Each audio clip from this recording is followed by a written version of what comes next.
especialistas em julgar a aparência. E eu não sei você, mas isso mexe muito comigo. Isso mexe muito com a nossa realidade. Quantos de nós não vivemos isso? Quantos de nós, culto após culto, não fazem comparações? Olha, mas aquela ali canta bem. Não, mas aquela ali desafina um pouco. Esse aqui prega bem. Não, mas aquele ali não prega tanto. Esse aqui faz muito bem aquela função, mas aquele ali não faz tanto. Vê se isso não é a nossa realidade. Julgar o exterior, aquilo que nós vemos. Ah, mas você já viu o estilo de roupa que ela usa? Já viu o cabelo que ela usa? A nossa natureza é especialista em julgar, em condenar.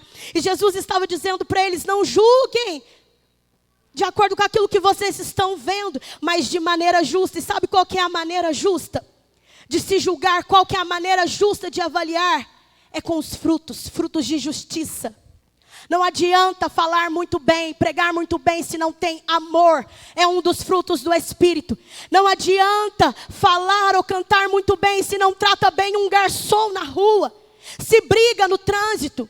Se xinga, se usa palavras baixas quando estão jogando um futebol. Já fica a dica aí, viu? Pro time aí.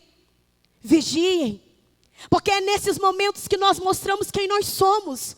Meu querido, eu vim aqui, eu preparar uma canção, eu atingir as notas que a música me propõe é muito fácil. Mas o negócio é eu viver aquilo que eu estou cantando.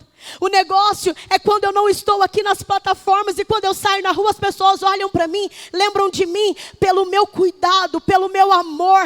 Não porque eu cantei muito bem, porque eu falei muito bem.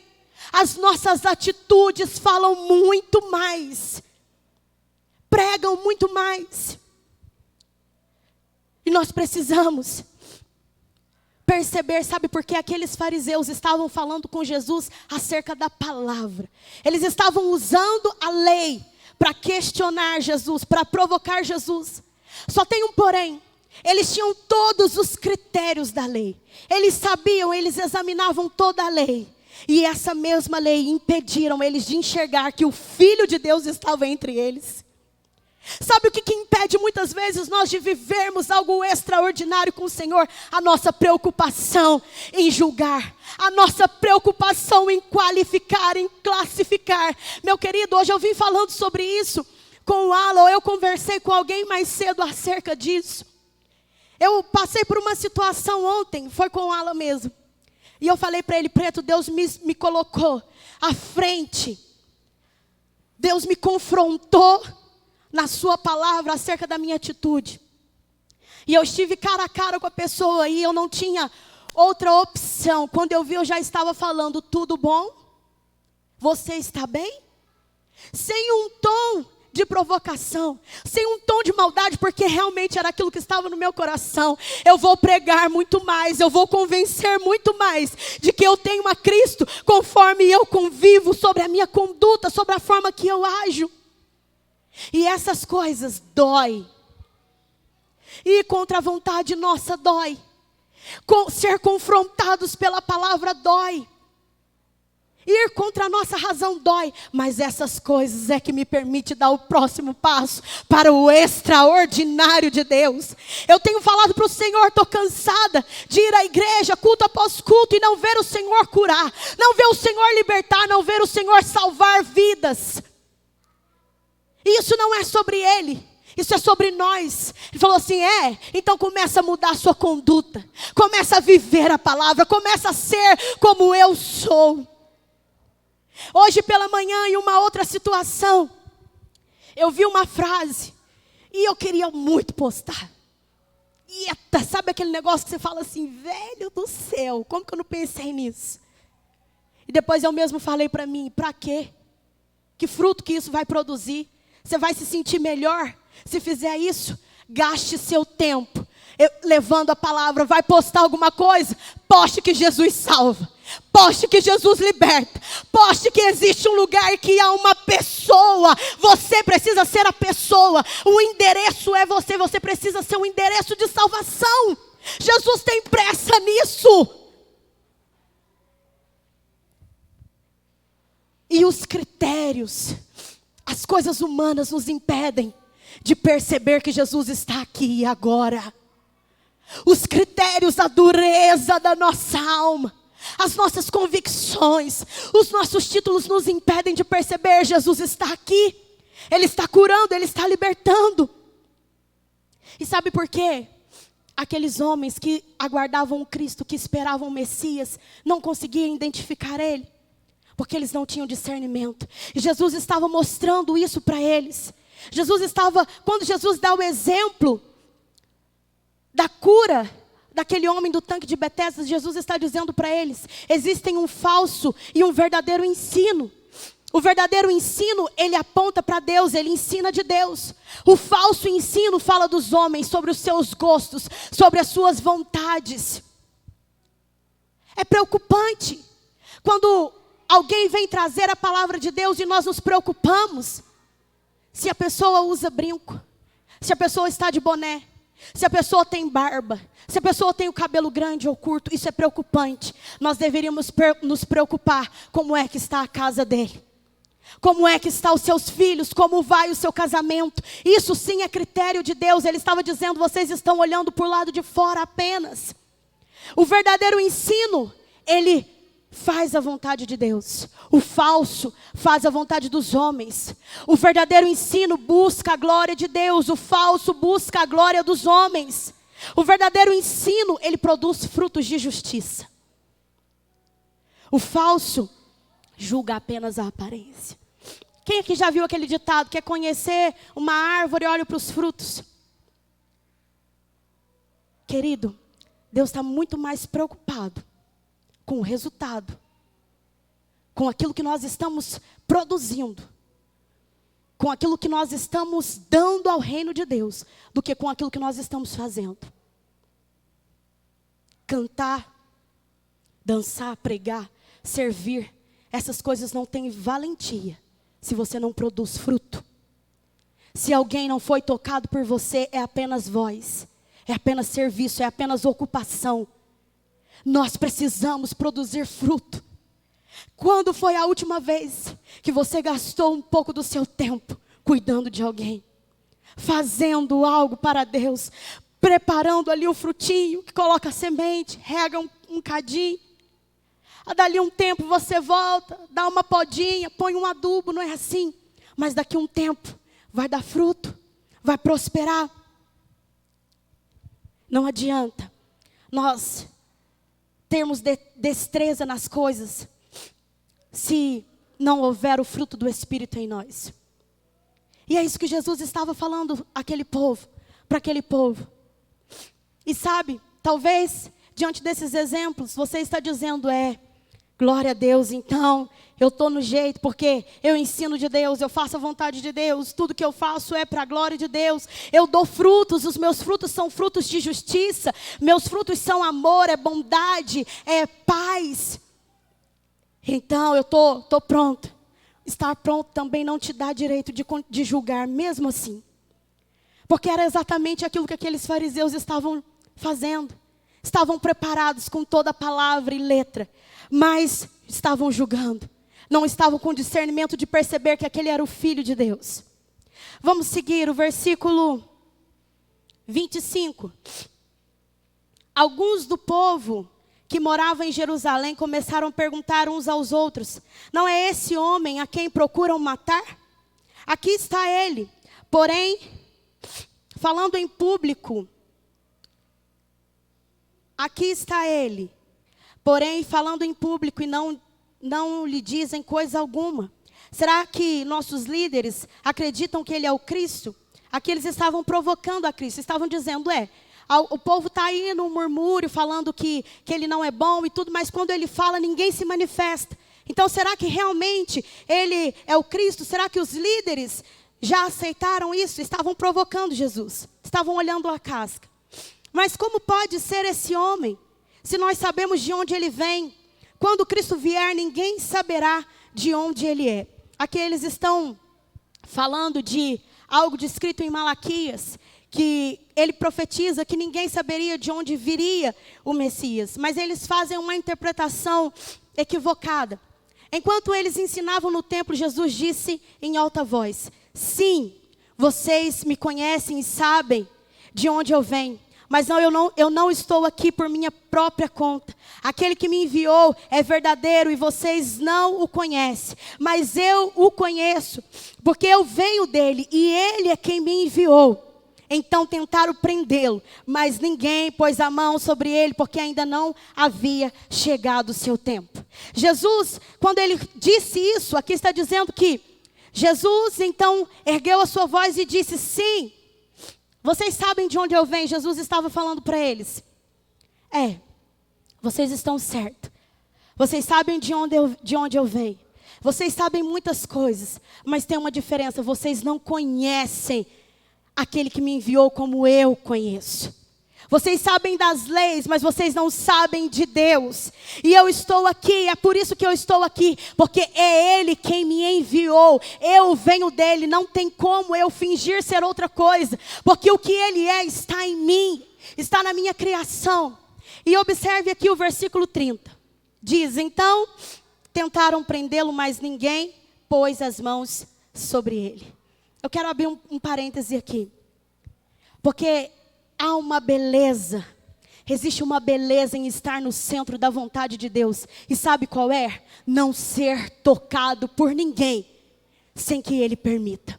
Aqui está dizendo, eles tentaram prender Jesus, mas ninguém colocou a mão nele. Está fazendo a vontade de Deus, meu querido? Fica firme, fica tranquilo. O mal não te toca, nem o mal entra na sua casa, nem o mal toca nos seus filhos, porque Deus não deixa. Aquele que está no centro da vontade de Deus, há uma comissão de anjos à sua volta. Podem tentar te prender, podem tentar tocar você, ferir, matar, mas Ele não deixa.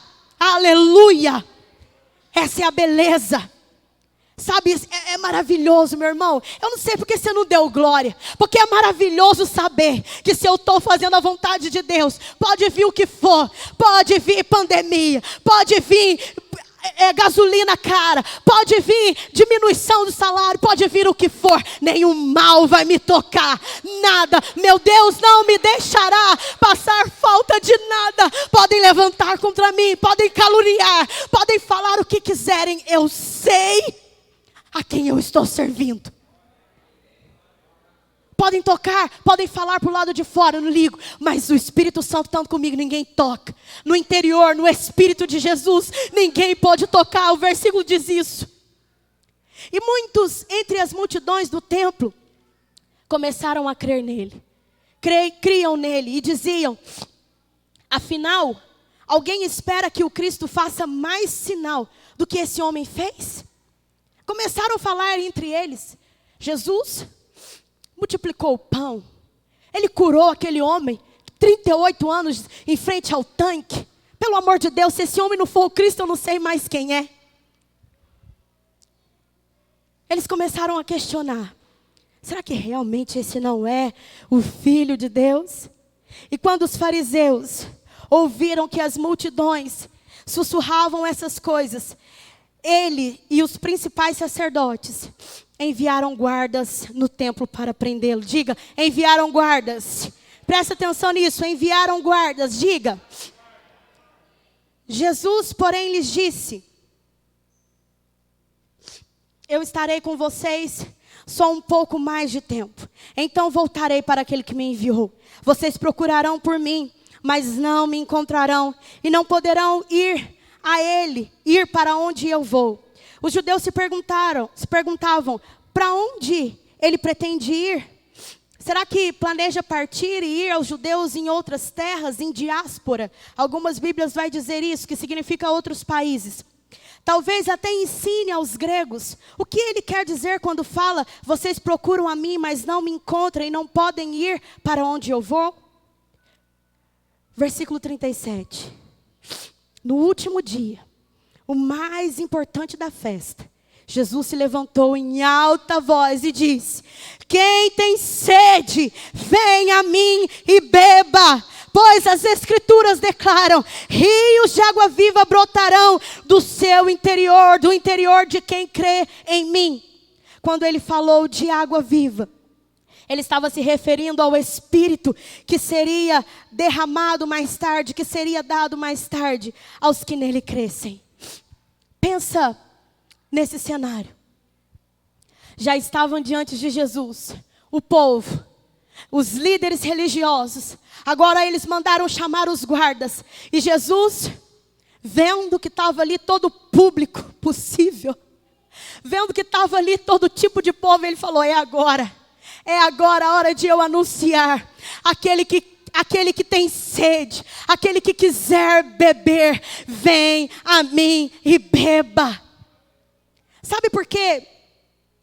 Jesus começou a falar aquilo diante daquele povo. Ele estava diante daqueles que o seguiam, dos líderes, dos guardas. Porém, Jesus via apenas dois grupos distintos ali. Existia dois grupos apenas diante de Cristo, diante de Jesus. Há apenas dois grupos aqui nesse lugar. Jesus, ele não estava olhando e vendo o povo necessitado, querendo os seus milagres. Jesus não estava se importando com os religiosos, que muitos sabiam. Que, traduzindo para nós, Jesus não está olhando para aqueles que nasceram na igreja, que sabem muito, que desde criança conhecem a palavra de Deus, que nunca usaram uma droga, que nunca beberam, que nunca se prostituíram, que nunca foi em show do mundo, que nunca fez nada errado. Jesus não estava preocupando com esse povo. Jesus também não estava preocupado em estar diante dos guardas romanos, um povo distante, um povo que mal entendia o que eles estavam conversando, que estava ali só para prender eles. Mas Jesus falou: estou diante de dois povos apenas. Eu posso unir esse povo e dividi-lo apenas em dois: aqueles que têm sede e aqueles que não têm sede. Nós estamos diante do mesmo grupo aqui nessa noite. Deus está diante desse mesmo grupo, dos que estão sedentos e dos que não querem água, dos que querem beber e dos que não querem. Jesus estava diante daquele povo. Ele estava falando: ei, preste atenção. Isso aqui não é mais um grupo de santos e profanos. Isso aqui não é mais um grupo de quem obedece e de quem desobedece. Não é mais um grupo de igreja. Isso aqui é apenas um grupo. São apenas dois povos diante de mim: os que estão com sede, venha a mim e beba. Jesus se levantou para quem não queria ser visto, para quem não queria ser reconhecido. Lembram do começo? Vocês lembram do que eu disse? Que dois rituais eram feitos naquele lugar: derramamento de água e acender a tocha. Derramar água significa o quê? Saciar, molhar, encharcar. Jesus está falando: vocês estão esperando derramar a água que vocês trouxeram, a água que o povo dá. Vocês estão esperando matar a sua sede com um copo de água distribuído, sei lá por quem, consagrado sei lá por quem. Eu sou a fonte. Eu sou a fonte. Aquele que quiser, aquele que quer, vem a mim e beba. Eu tenho água para te dar. Eu vou matar a sua sede. Hey, glória, glória, glória. Sabe? É isso que Deus nos propõe. Essa é uma quarta que Deus não vai olhar nada do que nós somos. É um culto que Deus não vai olhar. Deus não está se importando que eu sou a pastora dessa igreja, que o Alan é o pastor dessa igreja. Caiu tudo. Ele não está se importando. Ele consegue ver apenas dois grupos: os que querem beber dele. Meu irmão, você quer beber de Jesus? Ele tem água para te dar. É isso que ele estava propondo àquele povo. Não me interessa o que vocês fizeram até aqui. Ei, guardas, vieram para me prender, vieram para me matar. Não me importa quantos vocês já prenderam, não importa quantos vocês mataram. Eu tenho água para você. Aleluia. Sede. Se nós analisarmos aqui o significado de sede, quando você sente sede, agora uma aula aqui de biologia. Quando você sente sede, o seu corpo está te avisando que está faltando algo que é da sua composição. Eu falo isso para o Alan. Hoje ele falou: domingo nós estávamos saindo, peguei um chuvisqueiro, minha garganta. Eu falei para ele: falta de água, sua imunidade está baixa. Bebe, né, ô Maico, fala aí. A sua imunidade está baixa, bebe água, bebe mais água. E a sede, quando nós sentimos sede por suar, por falar, o tempo todo nós estamos liberando a água do nosso corpo, no suor, na saliva, nas lágrimas. Ou seja, eu já estou praticamente desidratada. Estou suando, estou chorando e estou falando. E quando a gente sente sede, o corpo está falando: está faltando alguma coisa. Está faltando... está esvaziando, está acabando. Você precisa beber água. Você precisa se encher. O nosso corpo é basicamente 60% a 70% do nosso corpo é água. Então você é água, meu irmão. E quando você sente sede, é esse sinal que ele está te dando. Mas Jesus, ele não estava falando da sede do corpo, que um copo de água poderia matar a sede. Jesus estava falando da sede da alma. Sabe por quê? A sua alma tem sede. A sua alma é feita de Deus. E é por isso que você precisa de Deus.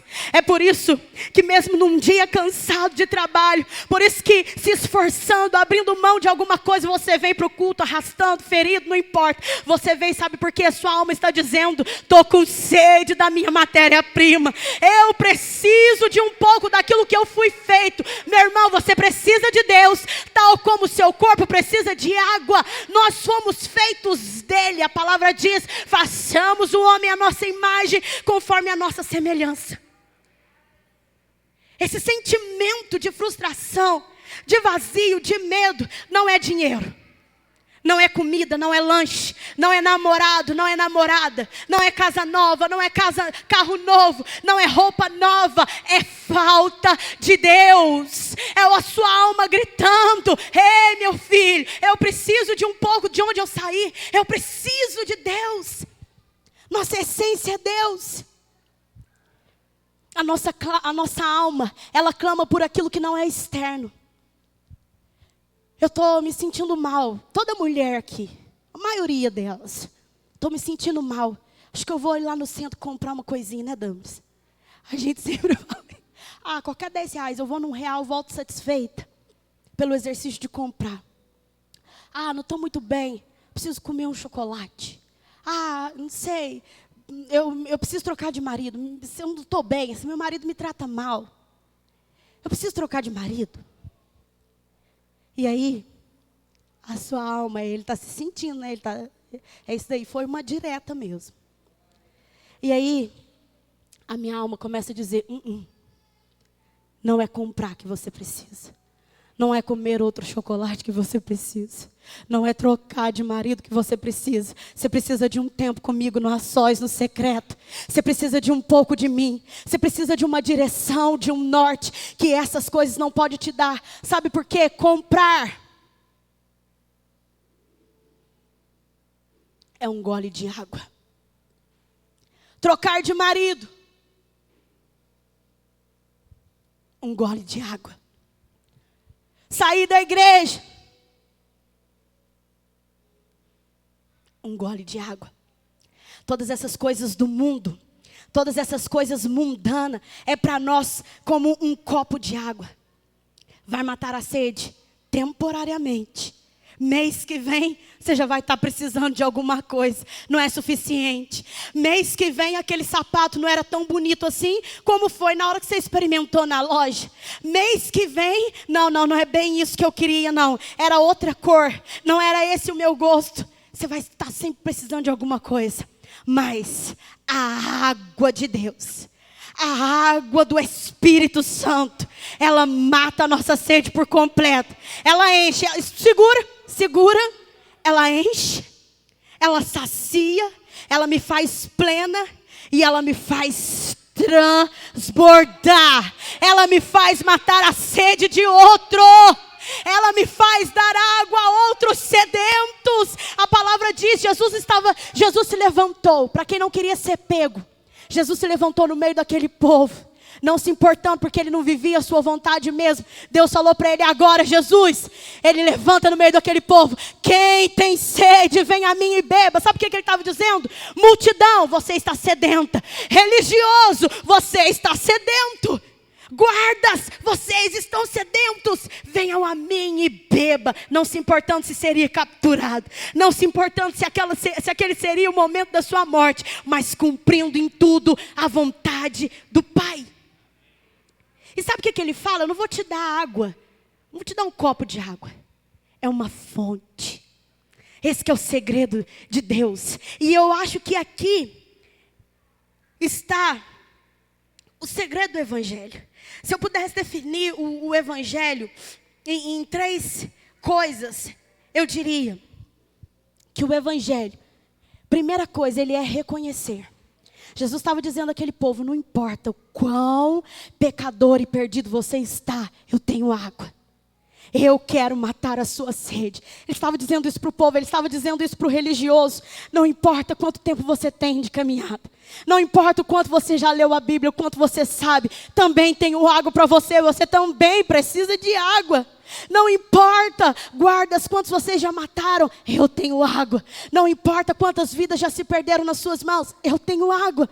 Então, a primeira coisa que Jesus estava propondo a eles através daquela água era reconhecer. Segunda coisa, e talvez eu acho que esse é o maior dos desafios, é receber. Nós não estamos preparados para receber o amor de Deus. Jesus estava dizendo, você é muito amado e desejado por Deus. É por isso que Ele me enviou. Não tem outro motivo. E aí nós voltamos para João 3,16, porque Deus amou o mundo, que deu o seu Filho. Jesus está dizendo para ele me mandou para cá, sabe por quê? Não porque vocês merecem alguma coisa, mas é porque Ele ama muito vocês. Vocês não estão entendendo o quão amado e quão desejado você é. E outra coisa, um desafio maior de receber é porque Jesus dá e é de graça, meu irmão. É de graça, não precisa comprar, você não vai adquirir, você não consegue conquistar isso. Jesus, Ele deu de graça. Ele não estava falando, porque se fosse por merecimento, quem daquele povo receberia primeiro da água? Os fariseus, que bem ou mal, eles cumpriam alguma ordenança, bem ou mal, eles andavam segundo a palavra, segundo a lei de Moisés, que Jesus, Ele não estava abolindo a lei, Ele estava cumprindo. Então, se nós olharmos por esse lado, aquele povo somente merecia. Mas Jesus estava dando aquela água para os guardas, para os assassinos. Jesus estava dando aquela água para a multidão que seguia Ele. E nós não sabemos o tipo de multidão que seguia Ele. Como nesse lugar. Eu não sei em qual povo você se enquadra.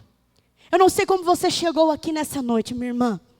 Eu não sei o que você veio buscar aqui nesse lugar, mas se Deus te trouxe aqui nessa noite, é porque Ele tem água para te dar.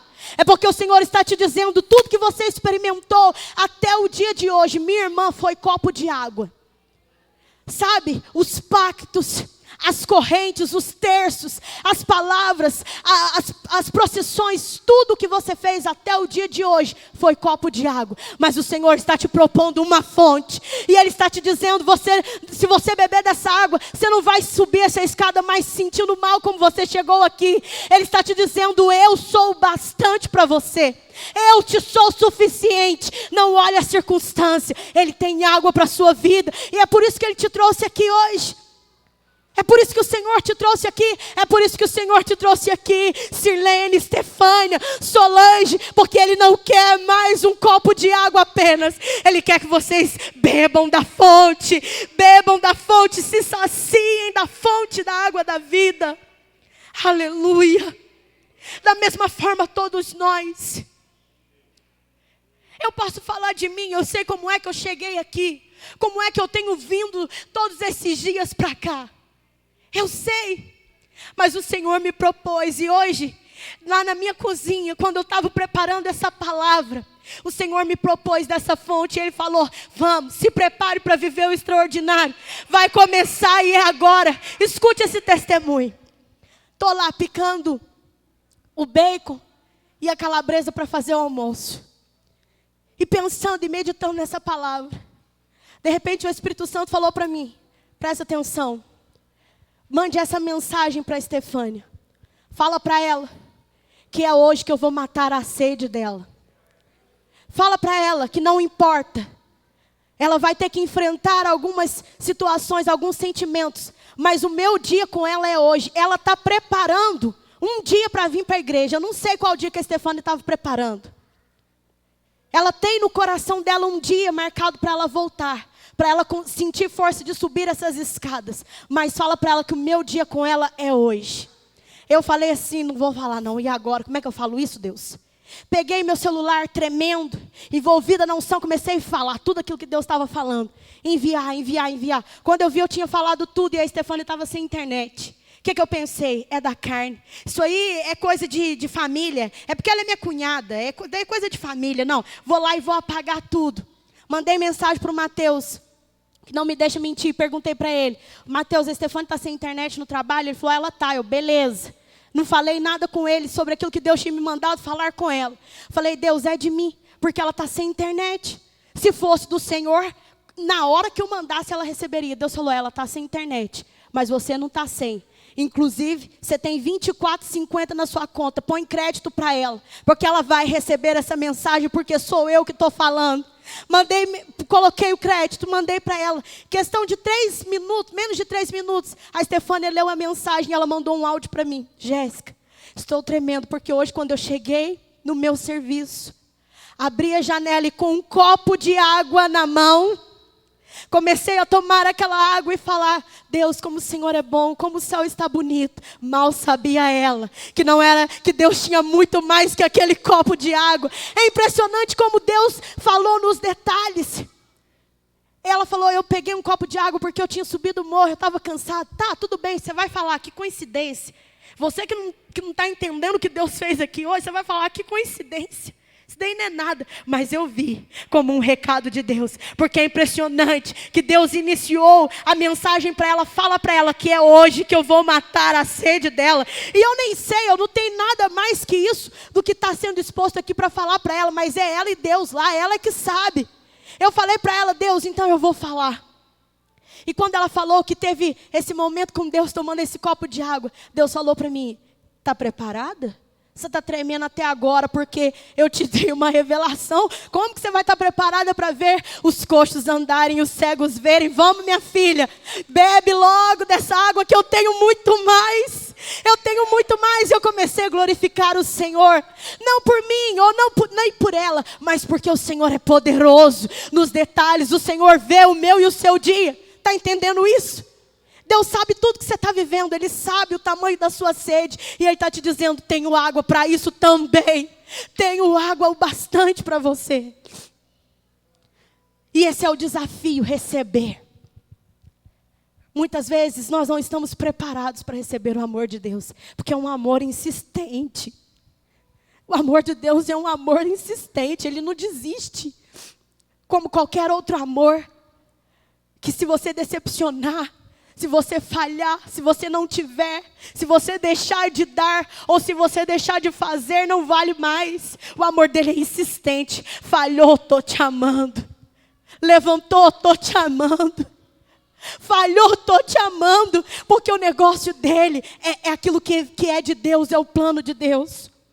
Esse é um desafio. Foi um desafio para mim, religiosa, cria de igreja. Entendeu o que Deus estava fazendo através da revelação.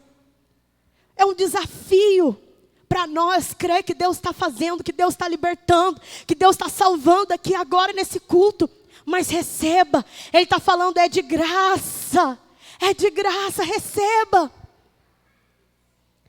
O terceiro desafio proposto através dessa palavra é repetir. Porque quando Ele está dizendo, venha a mim, beba, e aquele que beber do seu interior fluirão rios de água viva, você será uma fonte a jorrar. Então Ele está falando, de graça recebeu, de graça dá. Sabe, esse é o plano. Você entende que o evangelho se resume nisso? Por quê? Porque é reconhecer o quão perdido eu era, pobre, desprezível, pecador. É receber, mas Jesus transformou minhas trevas em luz. E agora eu sou luz. Aonde eu chegar eu vou clarear. Aonde Ele me levar eu vou ter água para dar. Porque um dia Ele fez isso por mim. Deus quer fazer isso aqui nessa noite, matar a sua sede só para você se sentir bem. Para você se sentir bem com Deus, consigo mesmo, com os seus ministérios, com os seus afazeres. Não, Deus não está se importando com isso. Ele quer te dar água para você levar o evangelho. Porque tem outras pessoas precisando da água. E essa água é proposta para nós aqui hoje, querido. Jesus, Ele nunca vai nos dar apenas um copo de água. Ele nos dará a fonte, toda uma fonte. Versículo 39. Quando Ele falou de água viva, Ele estava se referindo ao Espírito Santo que mais tarde seria dado a todos que nele crescem.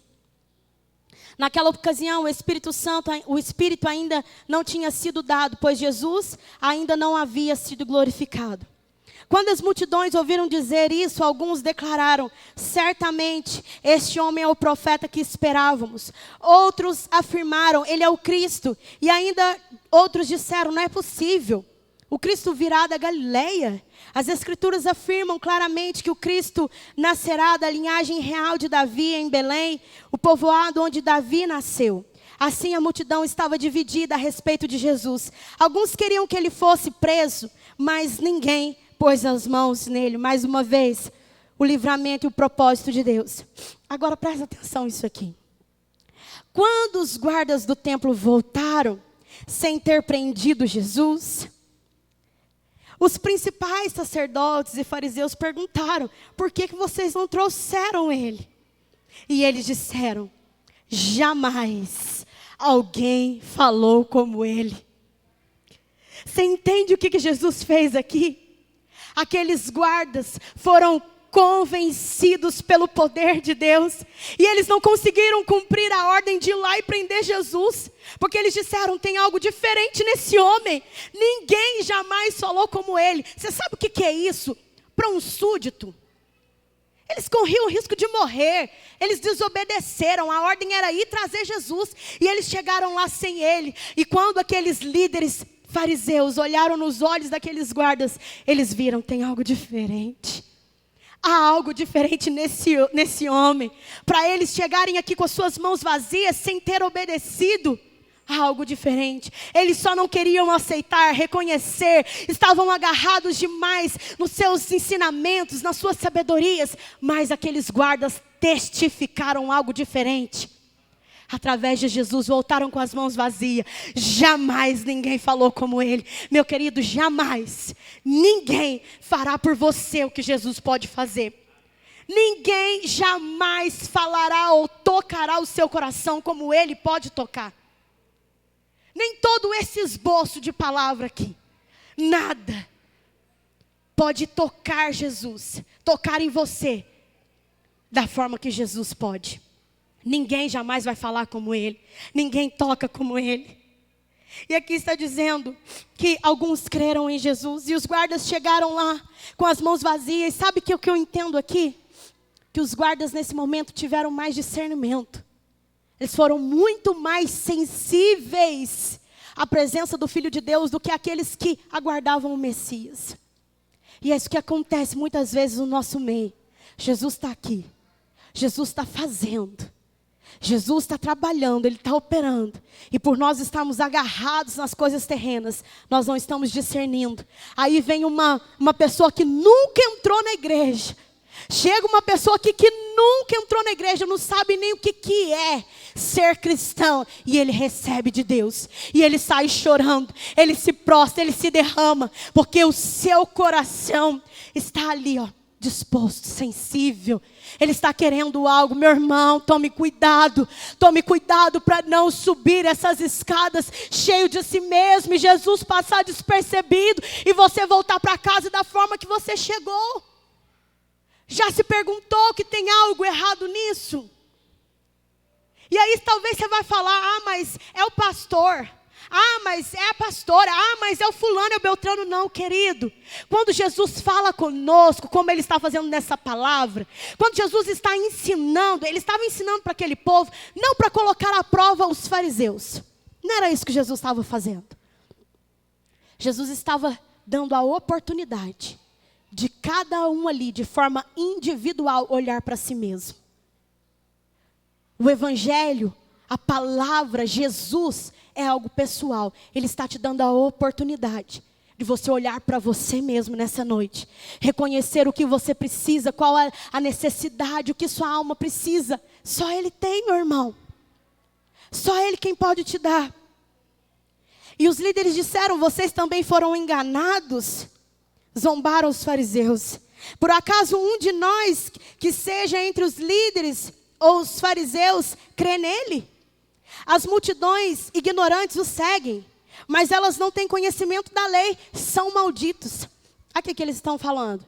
Ah, pelo amor de Deus, até vocês foram enganados? Por favor, né? Alguém de nós, os líderes ou os fariseus, você viu alguém crendo nele? presta atenção no versículo 50. Então Nicodemos, nós aprendemos, nós estudamos esse capítulo do encontro de Jesus com Nicodemos. Nicodemos, que tinha se encontrado com Jesus à noite escondido, se levantou no meio daqueles líderes e ele estava dizendo: fale por vocês, eu estive com ele. E acaso os líderes, a lei permite condenar um homem sem que haja uma audiência? Nicodemos levantou em defesa de Jesus. Sabe, eu não sei como que era, o que Nicodemos estava fazendo ali, por que ele voltou, eu não sei. Mas Nicodemos havia estado com Jesus. Ele estava dizendo: vocês estão olhando de uma forma superficial, mas eu estive com ele, realmente, esse é um homem diferente. Eu sei o motivo desses guardas estarem aí, admirados, maravilhados com as palavras de amor, porque eu estive com ele. Nós não podemos fazer nada nesse lugar sem que haja uma audiência. Ele se levantou em defesa de Jesus. E aqui eu acredito que Nicodemos nasce de novo. Ele recebeu aquilo que Jesus propôs para ele naquele encontro. Necessário é você nascer de novo. Necessário é você parar de pensar como esses religiosos, como esses líderes. Nasça de novo. E ele se levanta em defesa de Jesus. A lei permite condenar um homem sem que haja audiência. Você também é da Galileia? Eles começaram a questionar, responderam para Nicodemos: procure e veja por si mesmo. Nenhum profeta da Galileia vem da Galileia. Então todos foram para casa. Eles não tinham mais argumentos. Eles não tinham mais o que falar. Quando Nicodemos, com a própria lei deles, disse: não, vocês não podem matá-lo sem que antes haja uma audiência, sem que ele possa se defender. Em entrelinhas, Nicodemos estava defendendo Jesus. Se levantou para defender Jesus. E Nicodemos estava passando para eles a mensagem de que a religiosidade, na maioria das vezes, ela tapa os nossos ouvidos. A religiosidade, ela tapa os nossos ouvidos e isso nos faz pecar contra Cristo, contra Deus. Deus está falando: perdoe, mas você não consegue. Porque não é de você, porque seu gênio não é assim. Perdoe, é o que diz a palavra, 70 vezes 7, apenas 490? Não, 70 vezes 7 por dia. Perdoe, ame, porque é isso que eu fiz, é isso que eu faço por vocês. Ou Deus não nos perdoa todos os dias? Ou Deus não está aqui agora e nos perdoando da nossa indiferença, da nossa frieza, da nossa falta de vontade? Quem tem sede, venha a mim e beba. Coloque sobre seus pés. Oh, aleluia. Esse é um culto de salvação, meu irmão. Esse é um culto de salvação. Esse é um culto de você experimentar da água, de você tomar de novo da água. E se você não quer mais se saciar com um copo apenas, se você quer dessa fonte, não endureça o seu coração. Jesus está aqui nesse lugar. Não porque eu estou pregando, porque esse lugar é dele. Porque ele continua poderoso, soberano. Você que está duro, você que criou uma casca, você que está seguindo a sua maneira, mas Jesus tem água para você. Coloque a mão no seu coração. O Espírito Santo sabe exatamente o que você precisa. A proposta é você sair daqui jorrando. Oh, daralalabassuri, antalalabaxê. Inderei amantui, dadalabachou, tacantarai. A proposta de Deus é nos dar mais revelações. A proposta de Deus é fazer com que cada um de nós seja um enviado. A proposta dessa água é fazer você obedecer à vontade do Pai. Oh, taralalabaxeira, laia. Chegou o tempo dos filhos de Deus se manifestarem. Onde? Na igreja? Não, errou. Se manifestar nas esquinas, se manifestar nas praças, se manifestar no trabalho, se manifestar nas redes, se manifestar dentro da sua casa. Chegou a hora, chegou a hora. O mundo aguarda por isso, anseia por isso. Quem tem sede, vem a mim e beba. Quem tem sede, vem a mim e beba da água da vida, e do seu interior fluirá um rio. Oh, taralalabaxeira laia. E terei a mão tuíba com taralalabaxê. Ei, Jesus, pode molhar, Jesus. Pode molhar, Jesus, pode derramar a água naquele que está sedento essa noite. Renova, renova, renova, renova, Espírito Santo de Deus. É com o Senhor, Pai. É com o Senhor, o poder é seu, Espírito Santo. Oh, sacia-nos, para que nós venhamos de uma vez por todas desgarrar desse mundo. Oh, Espírito Santo, me renova, me sacia, para que eu não venha mais me preocupar com os homens. Viver a sua vontade é meu objetivo. Ei,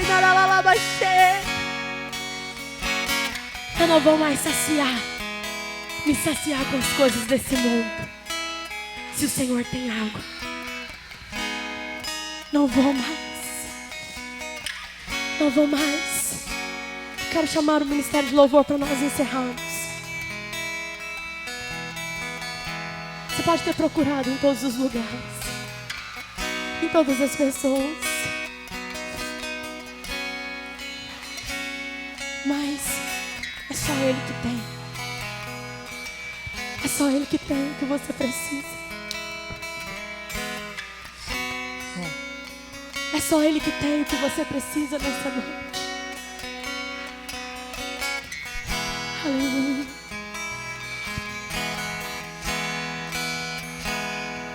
Eu procurei em outro lugar,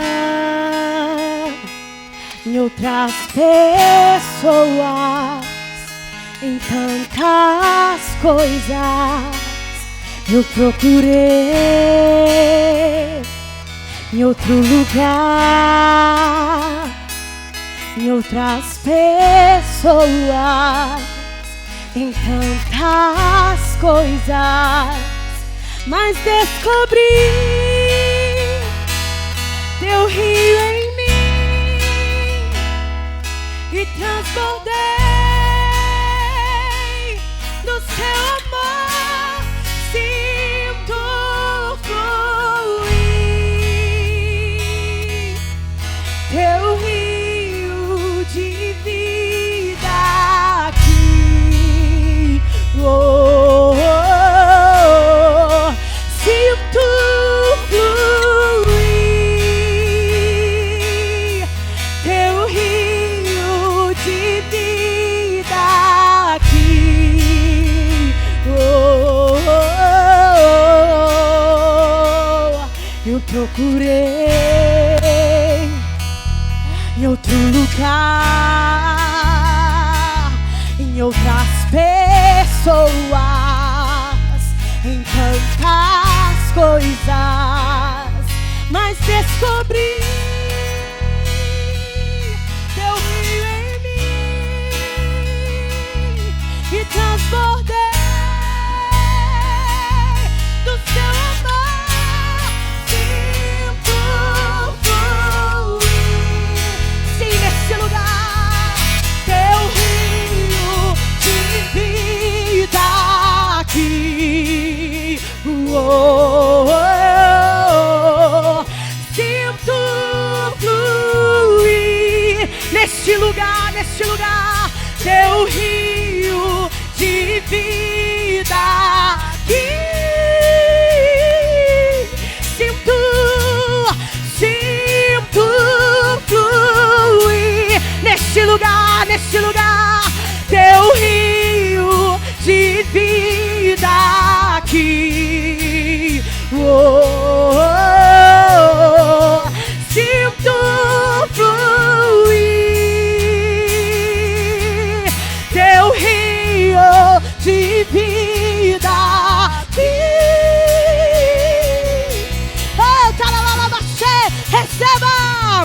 Eu quero beber de tuas águas. Eu quero beber da sua fonte. Mergulhe nessa noite. Mergulhe nessa noite. Eu quero beber de tuas águas. Eu quero beber da tua fonte. Beba, beba dessa água de vida.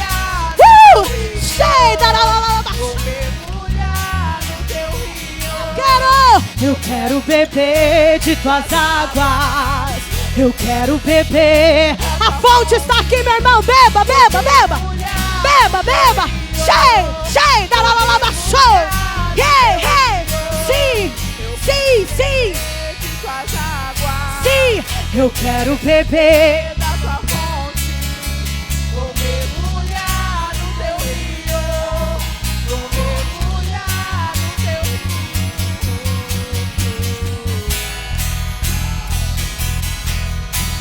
beber da tua fonte. Vou mergulhar no teu rio. Vou mergulhar. Eu quero beber de tuas águas. Eu quero beber da tua fonte. Vou mergulhar, vou mergulhar, vou mergulhar, vou mergulhar. Eu quero beber de tuas águas. Eu quero beber. Sacia, Senhor, essa fome. Sacia, Senhor, essa sede. Sacia, Espírito Santo, para que ela seja um interior de rio. Que no seu interior flua rio de água viva. Eu quero beber da tua fonte. Vou mergulhar no teu rio. Vou mergulhar no teu rio. Quero beber de tuas águas. Eu quero beber da tua fonte. Vou mergulhar no teu rio. Vou mergulhar no teu rio. Eu quero beber de tuas águas. Eu quero beber da tua fonte. Vou mergulhar no teu rio. Vou mergulhar. Sim, teu rio de vida aqui. Sinto fluir. Sim, Deus. Teu rio de vida aqui. Só a igreja cante. Eu quero beber. Eu quero beber, diga. Eu quero beber de tuas águas. Eu quero beber da tua fonte. Vou mergulhar no teu rio. Vou mergulhar no teu rio. Eu quero beber de tuas águas. Eu quero beber. Cante isso nessa noite. Vou mergulhar no teu rio. Vou mergulhar no teu rio. Eu quero beber de tuas águas. Eu quero beber da tua fonte. Vou mergulhar no teu rio. Vou mergulhar no teu rio. Eu quero beber de tuas águas. Eu quero beber. É tudo que você precisa, meu irmão. Das águas do Espírito de Deus. Você precisa dessa água para começar. Você precisa dessa água para recomeçar. Eu te dou, meu filho. Eu te dou, vem a mim e beba. Vou mergulhar no teu rio. Vou mergulhar. Somente você que se fartou dessa água, aplauda o Senhor Jesus nessa noite. Aplaude e glorifique a Ele. Glorifique a Ele. Se você bebeu dessa água maravilhosa, beba, beba, beba. O Senhor tem mais. O Senhor tem muito mais. Glorifique a Ele nessa noite. Ei, coisas maravilhosas o Senhor fez em nosso meio essa noite. Aleluia. Glória a Deus. Que o Senhor fale melhor ao seu coração. Amém? Antes de nós terminarmos, vamos consagrar ao Senhor nossas ofertas. Espírito Santo, Pai, nós consagramos ao Senhor nessa noite nossas ofertas, nossos dízimos, Pai, porque o Senhor tem cuidado de nós, e nós, ó Deus, somos gratos ao Senhor por isso nós contribuímos com o nosso coração alegre, generoso, crendo nos seus cuidados, crendo na sua provisão. Abençoe cada ofertante, dizimista, contribuinte aqui nessa noite, que o Senhor os prospere muitas vezes mais, em nome de Jesus. Você que trouxe sua oferta, saia do seu lugar. Contribui aqui à frente. Deus te abençoe. Deus prospere sobre a sua vida em nome de Jesus. Socorro! Deus, por favor, me salva. Não. Quê? Ainda ontem você disse que odeia a sua vida. Tá, sim, eu disse, mas eu quero viver. Me salva. Eu tô pronto pra mudar minha vida. Me diga o que fazer. Não abafe minha voz. Eu não entendi o que quer dizer. Uma voz dentro de você que te diz o que fazer quando você se depara com uma escolha. Quando você faz o mal, começa a odiar a si mesmo e a sua vida. Eu te amo e quero que você seja feliz. Mas a chave da sua vida está em suas mãos. Jesus, me dá uma chance. Jesus? Jesus!